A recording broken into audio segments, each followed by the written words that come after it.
Bonjour et bienvenue dans le nord du Vietnam, tout près de la Chine. C'est ici, dans ces montagnes, que les Vietnamiens cultivent le riz, avec des buffles. On ira au marché de Sapa rencontrer les différentes communautés. On nous a dit qu'ils mangent du chien. Et puis, vous apprendrez avec moi à broder à la mode vietnamienne. Allez, prenez du fil et une aiguille, et on y va! I've been around the world, seen a lot of things as the earth has twirled. Been amazed and excited, collecting the clues when I was running, trying to fill my own shoes. And now I'm right here, and everything's good, and all the little pieces fit just like they all should. Yeah, life's been going fine, I'd even say it was good today. I wouldn't change a thing if I could. Hey, hey, hey, I'm going up straight to the top, walking out with my head up high. Hey, hey, hey, moving on to a brand new place, and now I'm here in a blink of an eye. Hey, hey, hey, you can't stop me now, moving fast, going everywhere I wanted to be. Hey, hey, hey, and now I'm here today with made for me. Yeah, I was born to be free.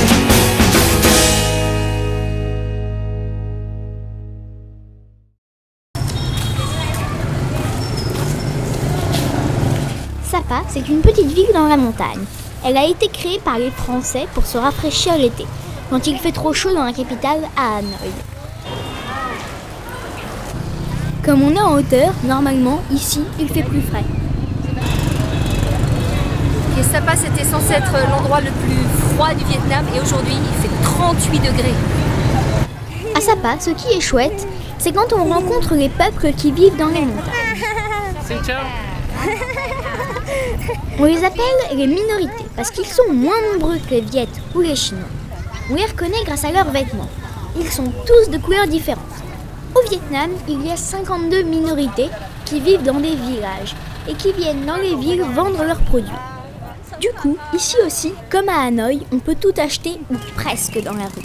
Mais le mieux, c'est le grand marché du samedi.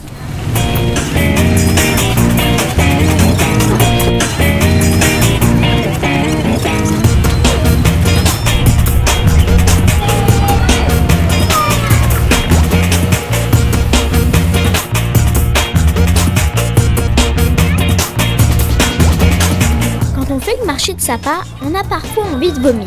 Les poulets sont transportés dans des brouettes et sont vendus les pattes en l'air.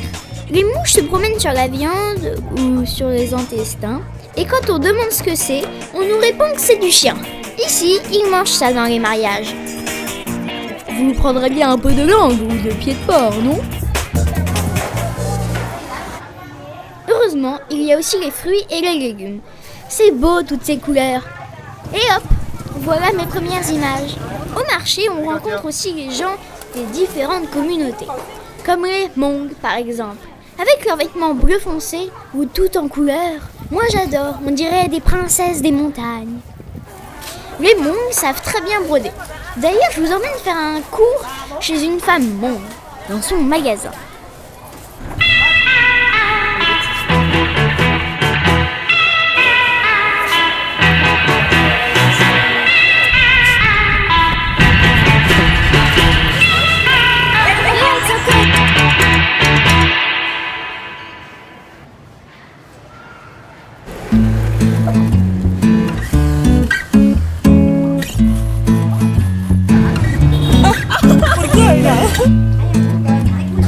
Et nous voilà à Indigo Cat, le seul magasin Hmong de Sapa.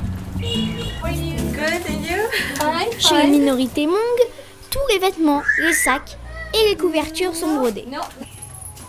Okay. Ici, on est dans le magasin de Pang et Pang va nous apprendre comment est-ce qu'on tisse la manière des Hmong. Normalement, j'apprends aux gens à faire ce bracelet. Mais aujourd'hui, avec Kenya, on va faire ça. Parce que c'est trop difficile pour elle.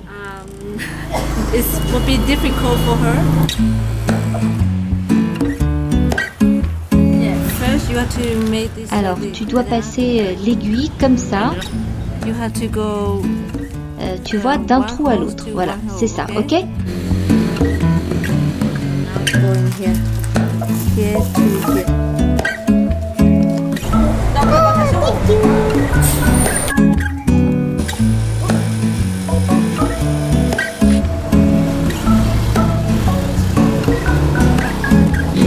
parents auraient bien voulu que je brode un sac. Mais un cœur, c'est déjà bien, non? 1 heure de travail, et ça, c'est 2000 heures de travail.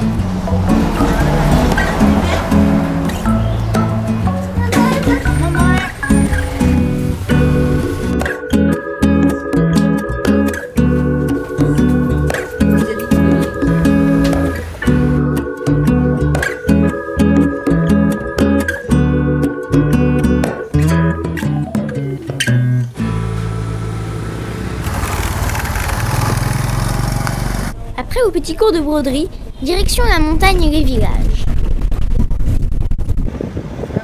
Les paysages sont vraiment chouettes. Après un virage, on s'arrête pour regarder les Vietnamiens qui travaillent dans les rizières. Ici, pas de tracteur pour retourner la terre. Ce sont des buffles qui les remplacent. Dans l'eau, il y a des enfants de mon âge qui jouent dans la boue. En fait, ils essayent d'attraper des anguilles. Quand ils en ont plusieurs, ils vont les vendre au bord de la route. Kyung, notre nouveau guide, nous explique comment les cuisiner. Pour bien cuisiner les anguilles, il faut d'abord nettoyer la peau qui est sale. Ensuite, il faut lui ouvrir le ventre et enlever les intestins, tu sais, et après on les coupe en petits bouts comme ça. Et on les fait frire à la poêle, on rajoute un peu de citronnelle, du sel, du poivre, et voilà, c'est très bon.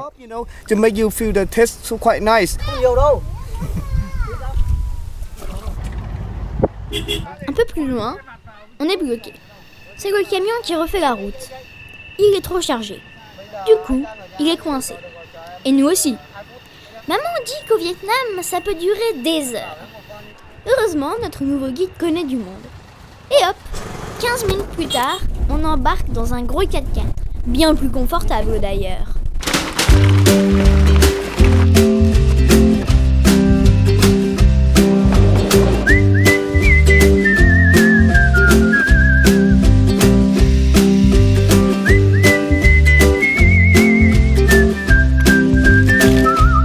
Ici, on est à 1 heure de Sapa.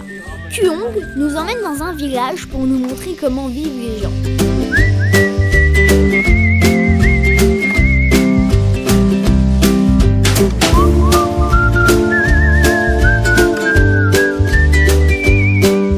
Voilà le centre culturel, l'école, les supermarchés et le café.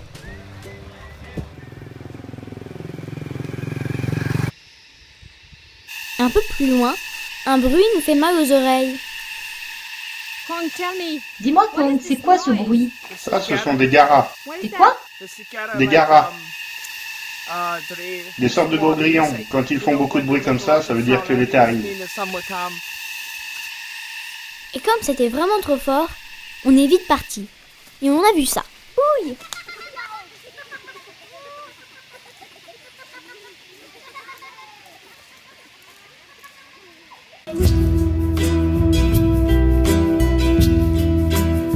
Après cette belle balade, on est pressé de se reposer.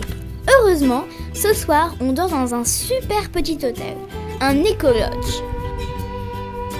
On a même notre propre maison. Bon, c'est pas très vietnamien, mais je crois qu'on va bien se faire ici. Allez, à demain!